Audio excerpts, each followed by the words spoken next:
नमस्कार लाडक्या बहिणींनो, शेवटी ज्या लाडक्या बहिणींना पती किंवा वडील नाही आहे, अशा माता भगिनींसाठी महिला व बाल विकास मंत्रालयाकडून 25 नोव्हेंबर 2025 रोजी सगळ्यात मोठा जी-आर आलेला आहे आणि लाडक्या बहिणींना पडलेले टॉप 5 प्रश्नांची उत्तरं या जी-आरमध्ये त्यांनी आपल्याला दिलेले आहेत.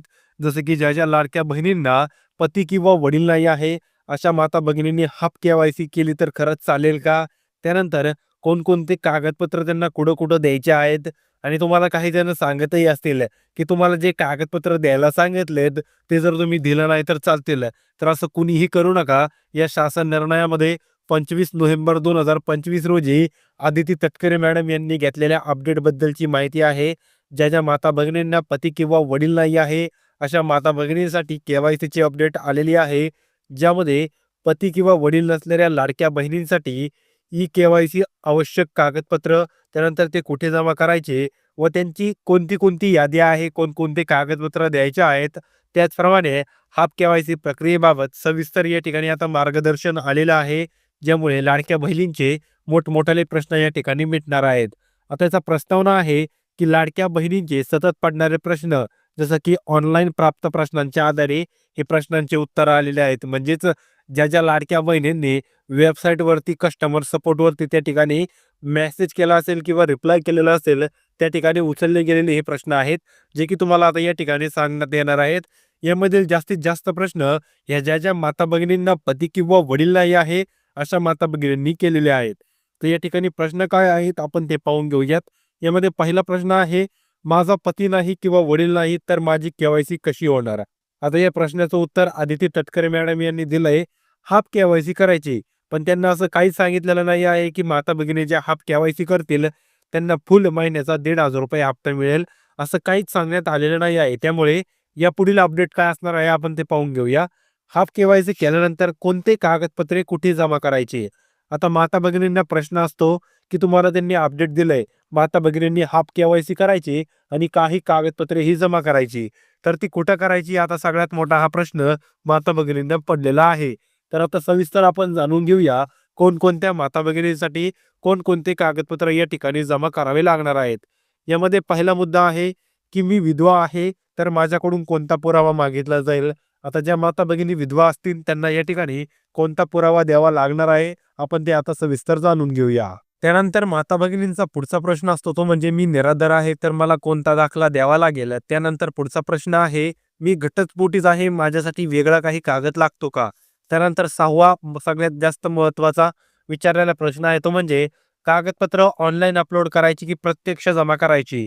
कारण माता भगिनींना काही जणांना सांगण्यात येतंय, की कागदपत्रे ही ऑनलाईन अपलोड करावी लागतील आणि काहींना सांगण्यात येते, की अंगणवाडी नसल्यास कागदपत्र कुठे द्यायचे?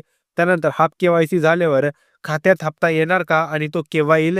याच्या संदर्भातील हे सगळ्या प्रश्नांची उत्तरे लाडक्या बहिणींनो तुम्हाला आजच्या व्हिडिओमध्ये मिळणार आहेत. सगळ्यात पहिला प्रश्न आहे तो म्हणजे पती किंवा वडील नसलेल्या मातांसाठी के-वाय-सी प्रक्रिया शासनाचं स्पष्टीकरण काय आहे? आता ज्या लाभार्थ्यांना पती किंवा वडील नाही आहे, त्याला पहिलं कारण असेल, पतीचं निधन झालेलं असेल तर महिला विधवा असेल, त्यानंतर पतीपासून वेगळे राहत असेल किंवा एकतर ती घटस्फोटीत आहे. त्यानंतर वडील उपलब्ध नसतील किंवा लाभार्थी स्वतःच प्रमुख अर्जदार आहे आणि महिला निराधार असतील. आता हे सगळ्या माता भगिनींचे प्रश्न आहेत. त्यांना आता फुल के-वाय-सी मधील दुसरा टप्पा पूर्ण करता येत नव्हता. म्हणजेच त्यांना दुसरा ओ-टी-पी हा मिळत नव्हता. त्यामुळे शासनाने हा टप्पा अशा लाभार्थ्यांसाठी पूर्णपणे रद्द किंवा तुम्ही त्याला स्किप म्हणू शकता, हे करण्याचा निर्णय घेतलेला आहे. त्यानंतर या महिला हाफ के-वाय-सी म्हणजेच याची के-वाय-सी प्रक्रिया उपलब्ध करून दिली असून तीच अंतिम के-वाय-सी ग्राह्य म्हणून धरली जाणार आहे. म्हणजे ज्या माता भगिनी आता या ठिकाणी त्यांची हाफ के-वाय-सी पूर्ण करतील, तीच के-वाय-सी आता ग्राह्य धरली जाणार आहे. त्यामुळे माता भगिनींनी 31 डिसेंबर ही शेवटची तारीख आहे. 31 डिसेंबरच्या अगोदर आपली हाफ के-वाय-सी असेल, फुल के-वाय-सी असेल, कुठल्याही प्रकारची के-वाय-सी 31 डिसेंबरपर्यंतच करता येणार आहे. त्यानंतर मुदतवाढ होणार नाही. याची लाभ घ्यावा आणि नोंद देखील घ्यावी. त्यानंतर हाफ के-वाय-सी म्हणजे काय हे तर तुम्हाला माहितीच झालेलं आहे, की हाफ के-वाय-सी म्हणजे पतीच्या आधार नंबरपासून या ठिकाणी के-वाय-सी बंद करायची. आता हाफ के-वाय-सी मध्ये केवळ 3 टप्पे असणार आहेत. माता भगिनींनी स्वतःचा या ठिकाणी आधार क्रमांक टाकायचा. त्यानंतर आधार क्रमांकाशी लिंक असलेल्या मोबाईल नंबरवरती आलेला ओ-टी-पी टाकून व्हेरिफिकेशन करायचं आणि त्यानंतर त्यांची हाफ के-वाय-सी पूर्ण होणार आहे. आता हाफ के-वाय-सी मध्ये तुम्ही काय करायचं नाही, ते देखील सांगितलंय. पतीचा आधार नंबर, त्यानंतर पतीचा मोबाईल नंबर, पतीचा ओ-टी-पी हे संपूर्ण गोष्टी टाकून त्या ठिकाणी व्हेरिफिकेशन करायचं नाही.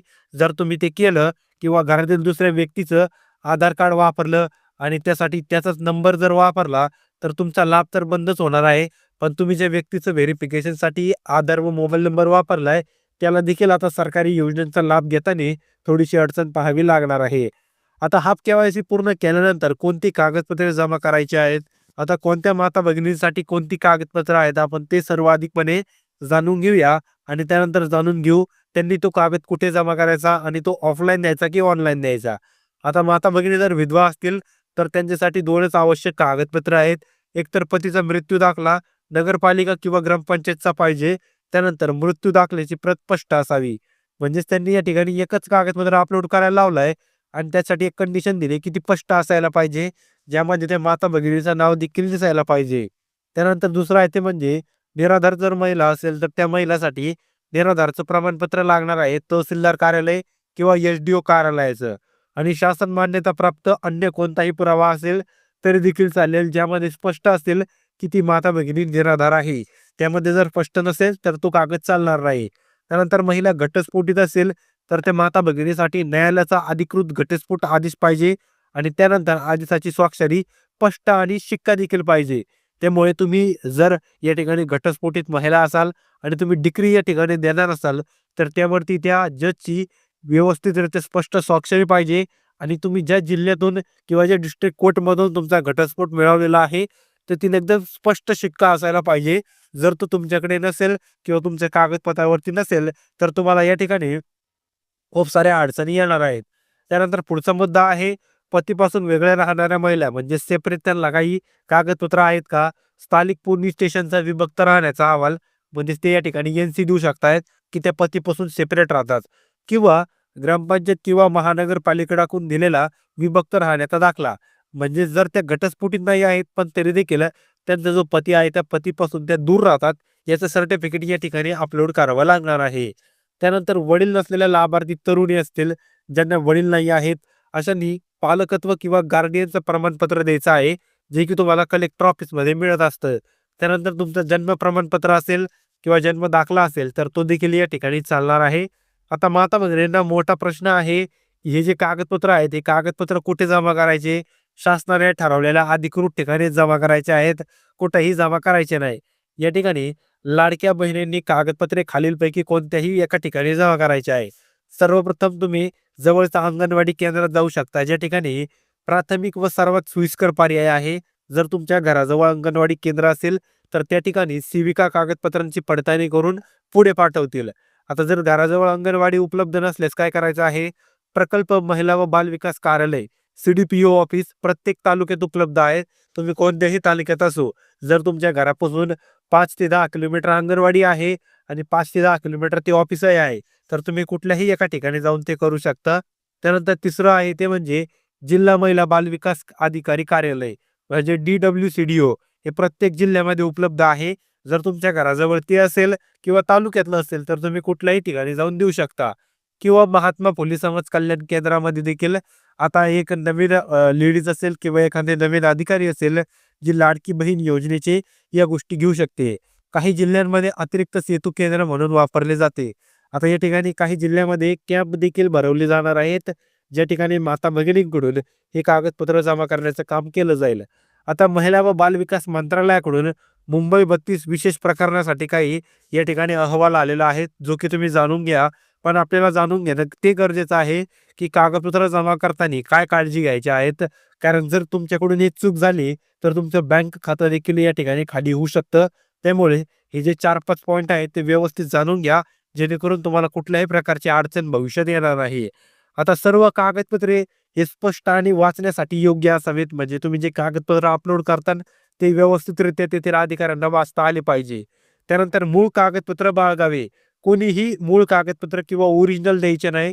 प्रत्येकाने झेरॉक्सच द्यायचे आहे. जर तेथील अधिकाऱ्यांनी ओरिजिनल मागितले, तर फक्त त्यांना दाखवायचे आणि त्यांच्याकडे जमा करताना फक्त झेरॉक्स द्यायचे आणि ते म्हणले ओरिजिनल द्यावे लागतील, तर त्यांना सांगायचं आमच्याकडे एकच कागद आहे. आम्ही तुम्हाला त्याची कलर प्रिंट किंवा झेरॉक्स देतो. त्यानंतर मृत्यू दाखला किंवा घटस्फोट आदेश एकदम स्पष्ट असावा. जर तुमचा मृत्यू दाखला असेल तर त्याच्यावरती ठळठळीत वरती मृत्यू अहवाल असं नाव पाहिजे आणि जर घटस्फोट असेल तर डिग्री किंवा घटस्फोट असं वगैरे काहीतरी नाव त्यावरती असायला पाहिजे. आता त्यानंतर नाव, जन्मतारीख, पत्ता आधारशी जुळत नसल्यास दुरुस्त करायचा आहे. जर तुमच्या पतीचं नाव, पतीचा आधार नंबर किंवा पत्ता तुमच्या आधारशी जर जुळत नसेल तर तुम्हाला तो या ठिकाणी तुमचा किंवा पतीचा तर आता जुळवता येणार नाही. तुम्हाला स्वतःचा जुळवून घ्यावा लागणार आहे. त्यानंतर मोबाईल नंबर चालू असायला पाहिजे कुठलाही एक. आता कुठला ठेवणार तुम्ही? जो तुम्ही लाडकी बहीण योजनेसाठी या ठिकाणी रजिस्टर केलेला असेल, तो या ठिकाणी रजिस्टर मोबाईल नंबर तुम्हाला या ठिकाणी जमा करावा लागणार आहे. आता हाफ के-वाय-सी पूर्ण करण्याची पद्धत योग्यरित्या अतिशय सोप्या शब्दात तुम्हाला मी अगोदर समजून सांगितलेले आहे. पण जर तुमची इच्छा असेल तर तुम्हाला मी पुढच्या व्हिडिओमध्ये पुन्हा एकदा समजून सांगेन. त्यासाठी कमेंट बॉक्समध्ये सांगा हाफ के-वाय-सी, ज्यामध्ये मी तुम्हाला हाफ के-वाय-सी कशी करायची ही एका माता भगिनीची करून दाखवेल, जेणेकरून तुमचे सगळे प्रश्न मिटतील. आता महत्त्वाची टिप आहे, हाफ के-वाय-सी झाल्यानंतर हप्ता कधी जमा होणार? काही माता भगिनींना या ठिकाणी त्यांचा ऑक्टोबर महिन्याचा हप्ता मिळालेला नाही आणि नोव्हेंबर महिन्याचाही मिळालेला नाही. तर या 2 महिन्याचे हप्ते केव्हा मिळतील? ज्या माता भगिनींनी हाफ के-वाय-सी केलेले आहे, अशा माता भगिनींची कागदपत्र पडताळणी पूर्ण झाल्यानंतर लाभार्थी पूर्ण पात्र एलिजिबल म्हणून घोषित होतील. त्यानंतर पुढील हप्त्यामध्ये कोणताही अडथळा येणार नाही. म्हणजे तुमची आता के-वाय-सी झाल्यानंतर जे लाभार्थी या ठिकाणी इलिजिबल असतील किंवा या ठिकाणी पात्र ठरतील, त्यांची एक सेपरेट छाटणी केली जाईल, एक यादी तयार केली जाईल आणि त्यांच्या बँक खात्यामध्ये रक्कम पाठवली जाईल. आता माता भगिनींनो, या व्यतिरिक्त काही प्रश्न राहिले असतील तर नक्कीच कमेंट बॉक्समध्ये विचारा. तुमच्या सगळ्या कमेंटचं उत्तर मिळेल आणि व्हिडिओला लाईक केलं नसेल तर लाईक करून छोटंसं सबस्क्राईब करा. तुमच्यासाठी असेच व्हिडिओ नवनवीन आम्ही घेऊन येत असतो. भेटूया पुढील व्हिडिओमध्ये. तोपर्यंत थँक यू.